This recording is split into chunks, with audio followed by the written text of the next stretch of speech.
مؤكد ان حضرتك فخور ببلدك النهارده، والصوره اللي انت شفتها وبتشوفها دوما في الافتتاحات العديده والمتكرره للمشروعات القوميه. والنهارده السيد الرئيس عبد الفتاح السيسي بيفتتح مشروع الدلتا الجديد. فين يا ناس؟ في محافظه الجيزه، في محور الشيخ زايد اللي هو كان قديما بيطلق عليه محور الضبعه. الفكره مش فكره ان انت بتستصلح يعني 2 مليون و200 الف فدان بس، ده الموضوع اكبر من كده بكتير. ونقول لحضراتكم مستقبل مصر في التنميه المستدامه. يا سادة والساده، اهلا بكم. نحن معكم في تمام الخامسه، ولما بنتواجد مع حضراتكم في الخامسه وبنعرض على حضراتكم ابرز الاخبار الخفيفه والطريفه والظريفه لدينا محليا واقليميا وعالميا، وبنقول الاتي. اللي تم النهارده يا سادة والساده في العديد من الرسائل، ومن هذه الرسائل ما اكد عليه السيد الرئيس عبد الفتاح السيسي بالاتي. اولا، الشعب المصري هو صاحب الانجاز الحقيقي، وان هذا المشروع ده كونه انه مشروع عملاق ليس مجرد بس فكره استصلاح 2.2 مليون فدان، لا، ده سياده الرئيس بيقول لحضراتكم ان ده مجتمع تنموي متكامل يفتح ابواب ذهبيه للاستثمار. العديد من المشروعات، لكن لما السيد الرئيس يقول ما تم انجازه في مشروعات الدلتا الجديده يدعو المصريين للفخر، وان تحقيق مطالب 120 مليون مصري او مواطن تحديدا ليس بالامر السهل. يا سادة والساده، طبعا احنا النهارده معانا عدد من المشروعات التنمويه والزراعيه التابعه لجهاز مستقبل مصر للتنميه المستدامه، واللي افتتحها السيد الرئيس النهارده، واكد على ان انجازات قطاع الزراعه في مصر تدعو للفخر، ويجب توضيح الصوره كامله للمصريين. عشان اوضح لحضراتكم الصوره هقول الاتي. اولا، المشروعات دي ايه بقى؟ واحد، في استثمار زراعي، وفي تصنيع زراعي، وفي انتاج حيواني، وفي تكنولوجيا ولوجستيات، وفي كمان عمران وخدمات. في الاستثمار الزراعي عندك المحاصيل الاستراتيجيه اللي هم الثلاثه: القمح والذره وبنجر السكر. فيما يخص التصنيع الزراعي عندك انشاء مصانع التعبئه والتغليف ومعاصر الزيوت ومطاحن وصوامع الغلال، ودي حدث فيها ولا حرج. فيما يخص الانتاج الحيواني عندك محطات تسمين الماشيه ومزارع انتاج الالبان، وكمان مشاريع الاستزراع السمكي. فيما يخص التكنولوجيا واللوجستيات فعندك تقنيات الري الذكي وخدمات الطائرات بدون طيار اللي هي الدرونز، وكمان مراكز التبريد والنقل. فيما يخص العمران والخدمات فعندك بناء وحدات سكنيه ومراكز تجاريه وخدميه عشان تخدم ملايين من المواطنين المستهدف توطينهم في هذه المناطق.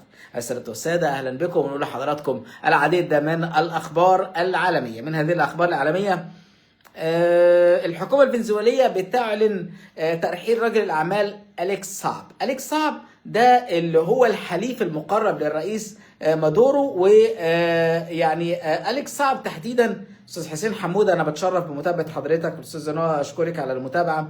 أليكس صعب دوت هو الحليف المقرب للرئيس مادورو، وطبعا احنا عندنا انه هو بيواجه العديد من الدعاوى والقضايا في الولايات المتحده الامريكيه. كمان عندنا وزير الحرب الامريكي بيقول بيت هيست بيقول انه بيستقبل حامله الطائرات جيرالد فورد ده بعد مهمه استمرت 11 شهر.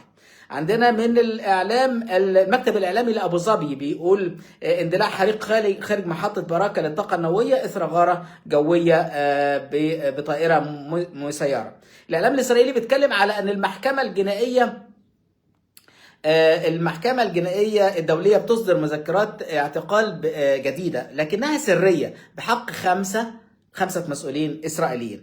وزير الصحة في الكونغو الديمقراطية يا سادة والسادة بيعلن أن سلالة بونديجو المسببة لتفشي الأخير بفيروس إيبولا ده معدل الوفيات فيها مرتفع وقد يصل إلى 50%. إيبولا بتهدد، وعشان كده هتلاقوا النهارده الأحد منظمة الصحة العالمية بتعلن حالة الطوارئ الصحية في مكانين. بتعلنها الطوارئ الصحية في، أشكرك أستاذ محمد، ربنا يزيدك من فضل أستاذ محمد حسين.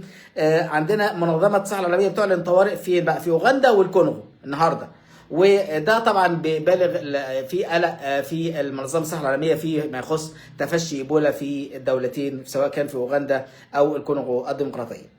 سادة والسادة، احمد طارق، اشكرك يا فندم على متابعتك. فيما يخص روسيا، فروسيا بتقول أبلغنا الدول الأخرى بتجربة حديثة، عندهم صاروخ جديد نووي استراتيجي اسمه ستارمات، وهنا يعني روسيا كانت بصدد تجربته وبتقول عادي يعني احنا من حقنا نعمل ده. الحكومة البريطانية بتعلن نشر نظام صاروخي مضاد للمسيرات في الشرق الأوسط، لكن في تعليق الخبر ان بريطانيا بتعمل ايه بقى؟ بتقول منخفض التكلفة. يعني حتى هنا بتتكلم على تمييز في نوعية الأنظمة الصاروخية اللي بتورد للشرق الأوسط غير اللي موجودة في الاتحاد الأوروبي مؤكد. السادة والسادة، هيئة البث الإسرائيلية تاني بتقول أن نتنياهو بيعقد اليوم مؤتمر أو اجتماع أمني وسط احتمالات باستئناف الحرب على إيران، وده متوقع كثيرا في ظل الأحداث الملتهبة حاليا. النهارده في اتصال تليفوني ما بين وزير خارجيه قطر ووزير خارجيه السعوديه، وهما بيبحثوا هاتفيا يعني اوضاع المنطقه، وتحديدا وقف اطلاق النار بين امريكا وايران.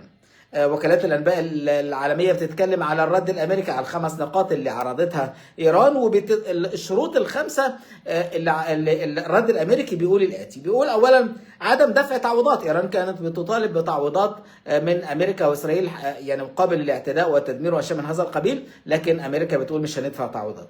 النقطه الثانيه، امريكا بتشترط تسليم واشنطن اليورانيوم المخصب. النقطة الثالثة بتتكلم على الإبقاء على تشغيل منشأة نووية واحدة، ده حسب العرض الأمريكي. وكمان من الطلب الأمريكي إن هي بتطالب ب 400 كيلو الكيلو جرام من اليورانيوم المخصب، ده حسب الطلب الأمريكي.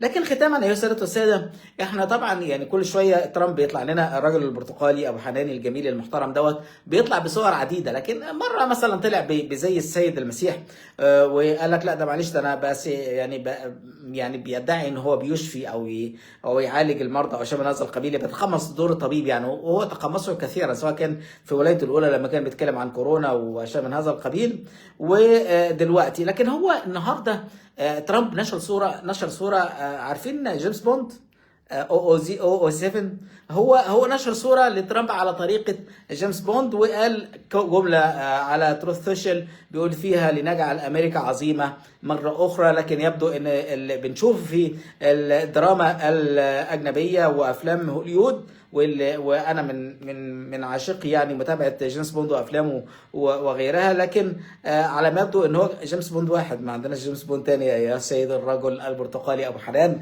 في الغد ان شاء الله يا السادة والساده، دوما عندما نتواجد مع حضراتكم نؤكد على اخبارنا الخفيفه والطريفه والظريفه محليا واقليميا وعالميا، لكن نؤكد ان المستقبل القادم فيما يخص المشروعات التنمويه والتنميه المستدامه ومستقبل مصر في مشروعات تنمويه تظهر للعالم اننا نسير ولا ننظر إلى الخلف. أيها السادة والسادة، دمتم بخير وإلى اللقاء.